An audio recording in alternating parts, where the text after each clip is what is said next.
कक्षा 8 की हिंदी का ये अर्धवार्षिक का पेपर आपके सामने है और 50 नंबर का पेपर होगा और 2.5 घंटे का समय मिलेगा। कक्षा 8 की हिंदी का पेपर है 2022-23 की आपकी अर्धवार्षिक परीक्षा के लिए। सबसे पहला प्रश्न आपके सामने है कि बदलू कैसा कारीगर था? कठोर परिश्रमी, स्वाभिमानी, सहज सरल और उदासीन। देखो ये आपकी किताब की प्रश्न है तो इनके उत्तर आपको ये जो ढूंढने हैं और मैं आपको केवल प्रश्न बता रहा हूँ। दूसरा प्रश्न है, बस के खराब हो जाने पर ड्राइवर ने उसे रोका, पुलिया के पास, पेड़ों की छाया के नीचे, सुनसान जंगल में, झील के किनारे।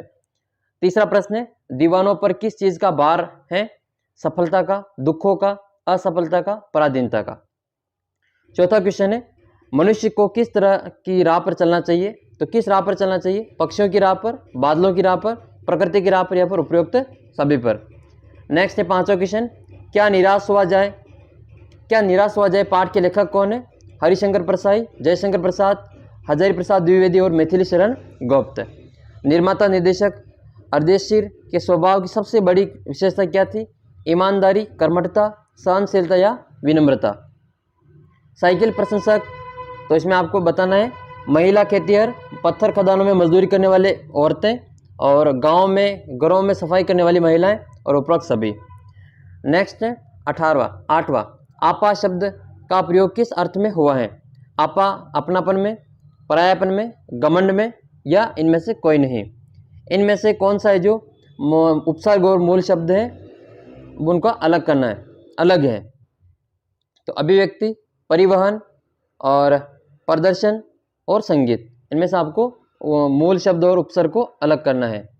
तो ये हो जाएगा अभि प्लस व्यक्ति, परि प्लस वहन, प्र प्लस दर्शन, सम प्लस गीत।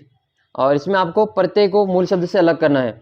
इसमें गतिशीलता में गतिशील और ता आ जाएगा, हिंदुस्तान प्लस ई आ जाएगा इसमें। और इसका आगे का हम इसमें देख लेते हैं। प्रारंभिक में तो प्रारंभ प्लस इक आ जाएगा इसमें, परिश्रम प्लस इक आ जाएगा इसमें। फिर 11 प्रश्न है कि निम्नलिखित शब्दों का प्रयोग करके वाक्य बनाइए। निर्मल, सुंदर, विज्ञान और धरती, इन शब्दों का प्रयोग करके आपको नए वाक्य बनाने हैं। सर्वनाम किसे कहते हैं?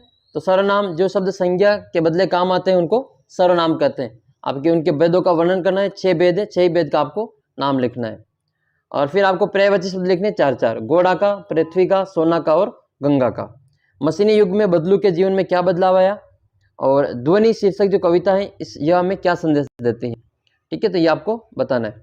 और पक्षी और बादल की चींटियों के आदान प्रदान को आप किस दृष्टि से देख सकते हैं? आपके विचार में हमारे महान विद्वानों ने किस तरह के भारत के सपने देखे थे? और आपके जो पेपर हो जाए तो आप मुझे जो इस नंबर पर व्हाट्सअप भेज कर सकते हैं, 75 68 35 00 और 69। ठीक है, इस नंबर पर आप मुझे व्हाट्सअप कर सकते हैं। और आप टेलीग्राम ग्रुप ज्वाइन कर सकते, व्हाट्सअप ग्रुप भी ज्वाइन कर सकते हैं। व्हाट्सअप ग्रुप का लिंक मैंने नीचे दे रखा है डिस्क्रिप्शन बॉक्स में। व्हाट्सअप ग्रुप में इसकी मैं PDF डाल दूंगा, तो आप व्हाट्सअप ग्रुप ज्वाइन कर लेना। और अगला प्रश्न है कि कबीर के दोहों के साखी क्यों कहा जाता है? बच्चों के उद्यम मचाने से घर की क्या दुर्दशा हुई? साइकिल आंदोलन में पुडुकोट्टई की महिलाओं के जीवन में क्या बदलाव आए? और यह कठिन समय नहीं है, यह बताने के लिए कविता में कौन से तर्क प्रस्तुत किए गए हैं? फिर आपको जो 22वें प्रश्न में सप्रसंग व्याख्या करनी है। 23वें प्रश्न में आपको अपने विद्यालय में प्रधानाध्यापक जी को स्थानांतरण पत्र लिखना है, प्रमाण पत्र लिखना है, प्रार्थना पत्र लिखना है। ये TC के लिए आपको प्रार्थना पत्र लिखना है। और 24वें में आपको जो एक निबंध लिखना है, स्वच्छ भारत पे लिखना है, या तो दीपावली पे लिख सकते हैं, प्रदूषण पे लिख सकते हैं, विद्यार्थी और अनुशासन में लिख सकते हैं, या फिर आपको एक कहानी लिखनी है, खरगोश और कछुआ वाली और अंगूर और लोमड़ी वाली। तो ये प्रश्न थे। ये हिंदी का पेपर है। इससे पहले मैंने गणित का, विज्ञान का, अंग्रेजी का सभी पेपर अपलोड कर दिए, संस्कृत का। तो आप चैनल को सब्सक्राइब कर लेना और मैं और भी वीडियोज़ आपको उपलब्ध कराऊंगा, तो आप चैनल को सब्सक्राइब कर लेना। आने वाले पेपर के लिए आपके ये वीडियो काफ़ी इंपॉर्टेंट होंगे। तो मिलते हैं आपको अगले वीडियो में। आप व्हाट्सअप ग्रुप ज्वाइन कर लेना, लिंक नीचे डिस्क्रिप्शन बॉक्स में दे रखा है।